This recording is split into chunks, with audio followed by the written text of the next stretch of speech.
श्री गुरुचरण कमलेभ्यो नमः। श्री सूत गोस्वामी जी कहते हैं, अरे ऋषियों, यदि कथा कहने वाला, भगवान की कथा कहने वाला शुद्ध भक्त नहीं है तो उससे सुनने से कोई तुम्हारे ऊपर प्रभाव नहीं पड़ेगा। जैसे सुनने आए थे, सुनने के बाद वैसे ही गए। मतलब कोई भी अंतर नहीं आएगा तुम्हारे मन और दिल में। इसलिए शुद्ध भक्त से कथा सुननी चाहिए। शुद्ध भक्त उसको कहते हैं जो कुछ बोलता है उसके आचरण में है। वो जो चीज आचरण में है उतना ही बोलेगा वो, जितना उसके आचरण में है। उनकी बात सुनने से तुम्हारा दिल अवश्य बदल जाएगा, क्योंकि किसी आदमी की इच्छा नहीं है वो नरक में जाए। और नरक में जाने से बचने के लिए शुद्ध भक्त की बात माननी पड़ेगी। जो ठेका लेता है बोलने का, इतना रुपया लूंगा मैं कथा कहूंगा, उसका ध्यान तो पैसा में है, कथा में, मनुष्य में कहाँ है। वो किसी की जिंदगी नहीं बदल सकता। मेरे पास एक कथावाचक रहता था वृंदावन में, और उसने कहा मेरे को 200 सवा 200 कथाएं हो गई। मैंने कहा कितने भगत बने? ना भगत तो एक भी ना बनो। अच्छा, सो ऐसे पंडितों से कथा सुनने से ना सुनने के बराबर ही है। उदाहरण,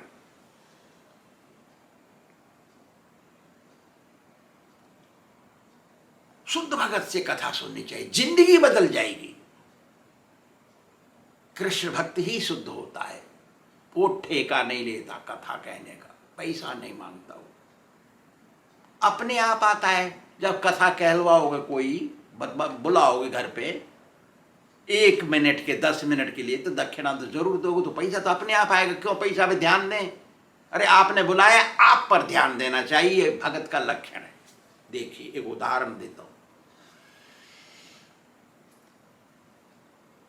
एक स्त्री थी, उसका एक लड़का बड़ा हो गया, वो चोर बन गया, चोरी करता हूं।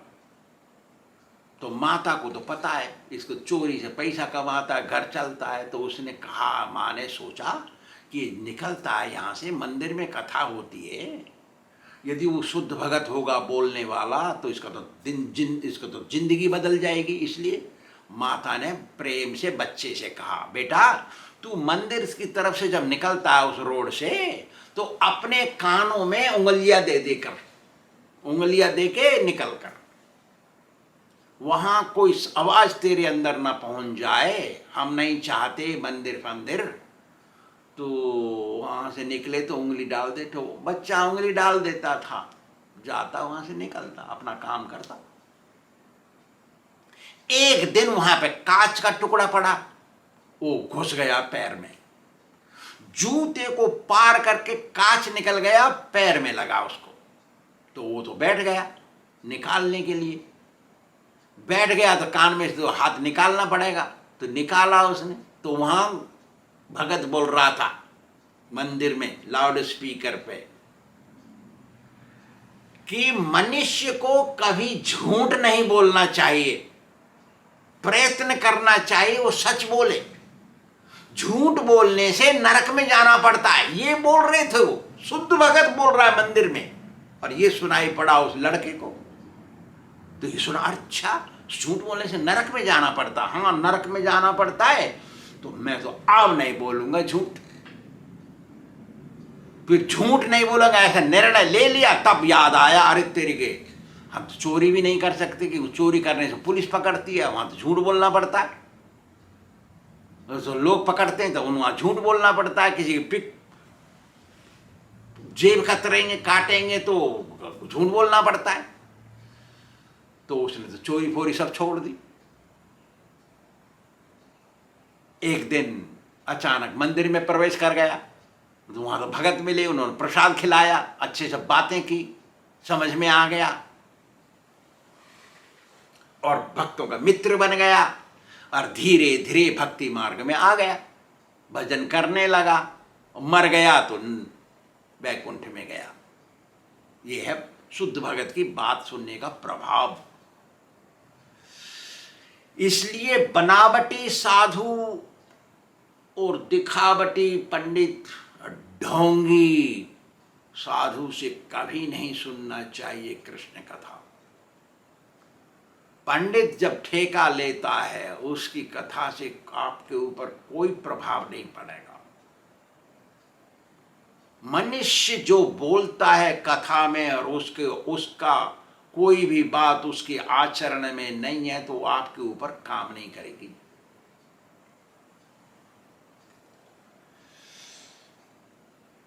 पैसा भी बेकार जाता है, समय भी बर्बाद होता है और जिंदगी भी नहीं बदलती है ना हानि इसमें।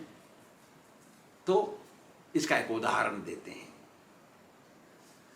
कि एक बनिया था, वो रोजाना पंडित जी से कथा सुनने जाए। मंदिर में पंडित बुलाए, कथा हो वहां किसी मंदिर में गांव में, रोजाना सुनने जाए। सब भगत जी कह के बुला में उसको। और भगत जी की दुकान है गल्ले की दुकान। चावल, गेहूं, चना, ये जो बिकता है उसके दुकान में। एक दिन बच्चे को ले गया क्योंकि उसका बर्थडे था बच्चे का। चल और मंदिर में थोड़ी कृपा ले आशीर्वाद। चले गए तो पंडित जी बैठे हैं वहाँ कथा कर रहे हैं, तो वहाँ बैठना पड़ गया, बच्चे को भी बैठना पड़ गया। तो वहाँ पे कथा चल रही थी, पंडित जी बोल रहे हैं कि गैया को कभी परेशान नहीं करना चाहिए,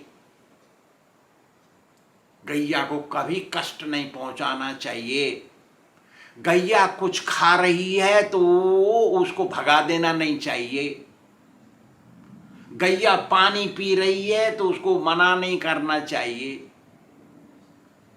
ये तो सुना बच्चे ने, वो तो बनिया तो रोज सुनता है ऐसी ऐसी बातें, सुन के चला जाता है। जैसे आया वैसे गया, लेकिन बच्चा है वो तो उसने तो सुना, तो अगर तेरी गैया को ऐसा करना चाहिए, ठीक है। अब रोटी फोटी खाए, घर में गए दुकान पे, बच्चा को भी ले गया क्योंकि बर्थडे, आज स्कूल नहीं जाएगा वो। तो मालिक साहब अंदर दुकान में, बाहर बच्चा खड़ा है, गल्ला पड़ा हुआ है। गैया आई, उसने मुंह मारा गल्ले में, खाने लग गए। बच्चा ने तो देख कल सुना था गैया को नहीं भगाना चाहिए, जो कुछ खा रही है वो। तो जब मुंह फेरा सेठ ने अंदर से, भगत जी महाराज ने मुंह फेरा तो देखा गैया खा रही है, तो चिल्लाया बच्चे के ऊपर, अरे तेरे गैया खा रही है, तेरी आंख फूट गई। उन्होंने कहा मैं नहीं भगा रहा गैया को, तो कल ही सुनी हमने कथा में। लिया इसने, मालिक साहब ने डंडा, भगत जी महाराज ने दे डंडा गैया को भगाया। तो बेटा बोला बाप को, अरे पापा कल ही तो आपने सुना था गैया को नहीं दंड देना चाहिए और नहीं भगाना चाहिए, बंद नहीं करना चाहिए, जो कुछ खा रहे खाने देना चाहिए। तो झड़क के बोला बनिया, ये पंडितों की बात कौन सुनता है, वो एक भी बात, अपनी कही हुई बात को एक का भी पालन नहीं करते। उनकी बात का पालन करेंगे तो हमारा तो भंडा फूट जाएगा। देखा क्या बोला और कैसे बोला वो। तो बेटा बोला आपने तो 2 पाप कमा लिए, गैया को पीट दिया और उसको खाने से रोक दिया। पंडित ने कल बोली थी बात, अब 10-5 आदमी सुन रहे हैं उसकी बात को। बच्चा क्या जानता है, 15 वर्ष 12 वर्ष का बच्चा। तो सेठ बोला ये पंडित लोग अपनी बात कोई नहीं मानते, वो क्या कहेंगे, कहीं पैसा के लिए ही भागते हैं, वहाँ पैसा दक्षिणा मिलेगी इसलिए बोलते हैं। वो कुछ नहीं जानते समझते नहीं वो क्या बोल रहे हैं। इसलिए पंडितों से कथा सुनना ऐसा ही है। एक दूसरी बात बताते हैं। एक पंडित जी थे, वो कथा कहने जाते थे किसी मंदिर में, एक रोजाना उनका काम था कथा कहना। कथा एक धंधा हो जाता है ना पंडितों का। जैसे आपका कोई धंधा है, दुकानदारी, बिजनेस या खेती, कुछ धंधा है पैसा कमाने का, एक पैसा कमाने का रास्ता बन गया उनका। वो नहीं मानते, जो बोलते हैं उसको नहीं मानते वो। क्या हो गया पंडित जी, एकादशी है कल, आज सोचा पंडित जी ने हम तो बैंगन का साग खाएंगे आज, बैंगन का भरता। गए मार्केट में, ले आए बैंगन खरीद के। पंडितानी जी को बोला, अरे मैंने आज मेरे को बैंगन की सब्जी बनाओ। मैंने कहा ठीक है, बनाए। तो मैं जा रहा हूँ कथा कह के आऊँगा तो मैं बैंगन की सब्जी खाऊंगा परोठे के साथ। अच्छा। पंडितानी साहब ने जल्दी जल्दी बनाया, सोचा आज मैं कथा सुनने जाऊंगी, कल एकादशी है। और पंडित जी तो गए हैं, मैं कथा सुनने जाऊंगा, फटाफट बना दिया और भाग गई मंदिर में। मंदिर में सैकड़ों आदमी, और जब पंडितानी साहब घुसी तो पंडित जी ने ध्यान ही नहीं दिया, कितने आदमी किसको पहचानेंगे। वो बैठ गई वहां, पंडित जी को पता नहीं। तो पंडित जी बोल रहे हैं शास्त्र की बात कि जिस दिन व्रत हो और उससे एक दिन पहले और एक दिन बाद 3 दिन बैंगन नहीं खाना चाहिए। पंडित जी शास्त्र की बात बोल रहे हैं। जिस दिन व्रत हो उस दिन बैंगन नहीं खाना चाहिए, उस दिन के पहले वाले दिन में भी बैंगन नहीं खाना चाहिए, व्रत के दूसरे दिन भी बैंगन नहीं खाना चाहिए। कोई भी व्रत हो, जन्माष्टमी, रामनवमी, कोई भी व्रत हो, विशेष करके एकादशी में, दशमी को, द्वादशी को, एकादशी को 3 दिन बैंगन नहीं खाना चाहिए। पंडित जी ने खूब बोल दिया। ये बराह पुराण में लिखा है। देखिए क्या होता है। तो पंडितानी का टन, यहां तो बंदूक चल गई। अरे तेरी के, मैंने तो अभी बैंगन की सब्जी बना के आई हूं घर में, अब हमको सबको नरक में जाना पड़ेगा। क्यों? कि पंडित जी बोल रहे हैं, शास्त्र बोलता है।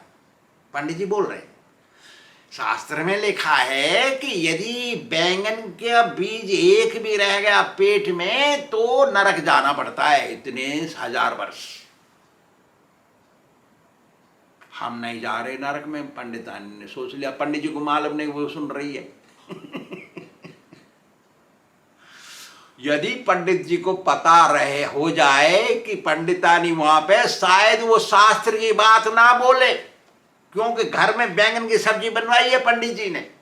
वो शास्त्र भी नहीं बोलेगा, उल्टा बोल देगा, बैंगन की सब्जी खानी चाहिए या कुछ भी बोल देगा वो, क्योंकि बैंगन की सब्जी बनवाई है घर में। कथा खत्म हो गई। पंडितानी भागी वहां से, घर में आई और घर में आके सब्जी फेंक दिया ट्रैश में, डस्टबिन में, कूड़ेदान में फेंक दिया सब्जी को, और बर्तन धोई अच्छे से। फिर बैंगन नहीं रहना चाहिए आज, कल एकादशी, धो के रख दिया। पंडित जी आए कथा में से, लाओ मेहरबान, दे जाओ प्रसाद, भोग लगाओ। बैठ दे दिया सब कुछ, और अचार दिया सब्जी की जगह। बोले अरे सब्जी को लाओ ना। नहीं सब्जी अब्जी नहीं है आज, मैंने फेंक दिया सब। अरे तेने सब्जी फेंक दी, क्यों? ना आपने तो कथा में बोली थी कि एकादशी के दिन व्रत में बीज एक रह जाए तो इतने 1000 वर्ष नरक में जाना पड़ेगा। मैं नहीं जा रही नरक में, ना तुमको जाने दूंगी। पत्नी उसी को कहते हैं जो पति को नरक में न जाने दे, वही असली पत्नी है। ये तो ढोंगी पत्नियां हैं सब।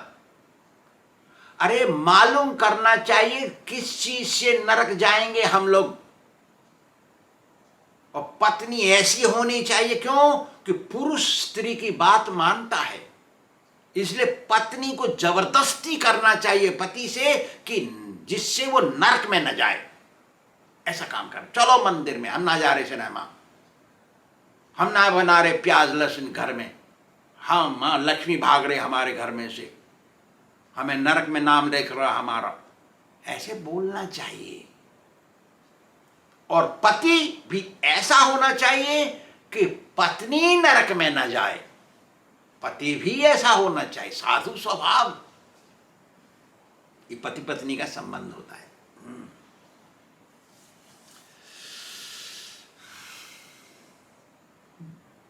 जब पंडित जी ने सुना कि उसकी सब्जी फेंक दी गई तो पंडित जी को बड़ा दुख हुआ।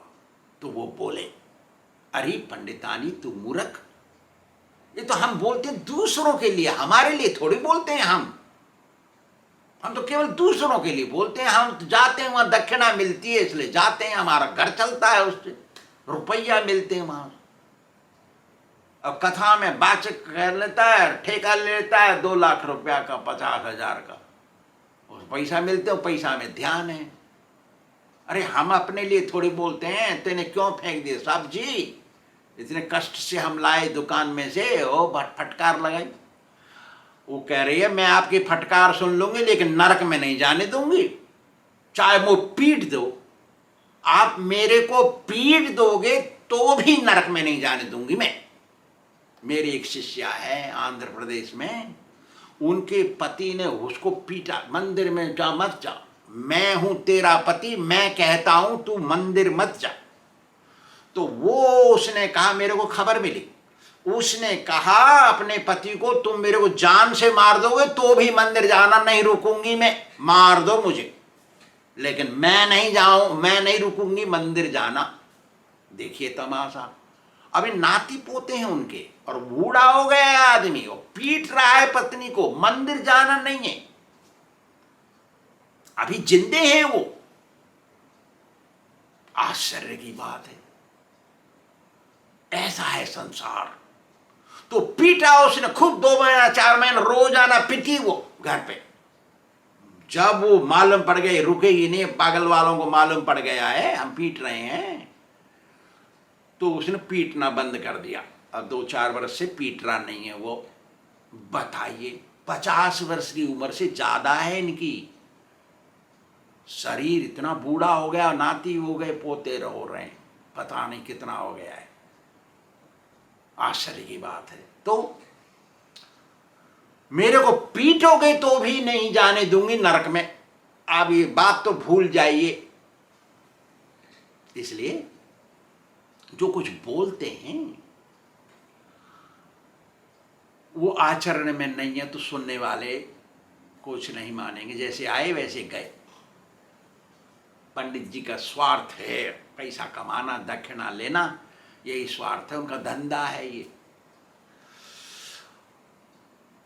किंतु ऐसे लोगों से दिल से कथा नहीं सुननी चाहिए, लेकिन केवल आइडिया के लिए, इस पुराण में क्या लिखा है, थोड़ा आइडिया लेने के लिए चले गए तो बात अलग है। क्योंकि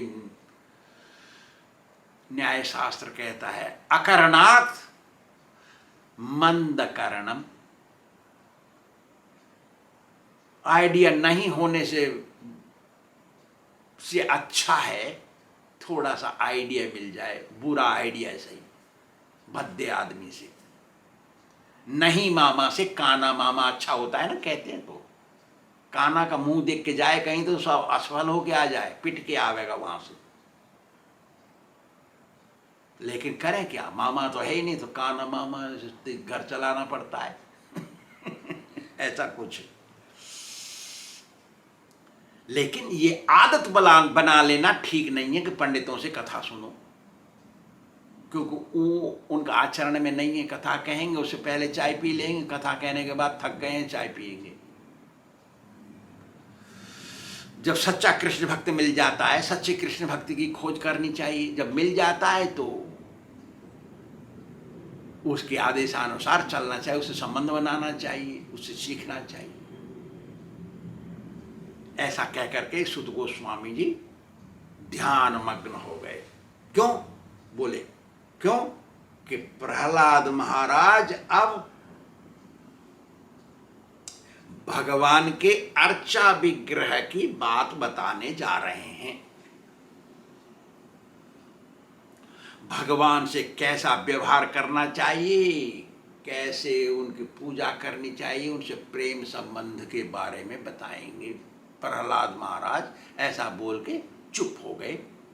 श्री सुत गोस्वामी।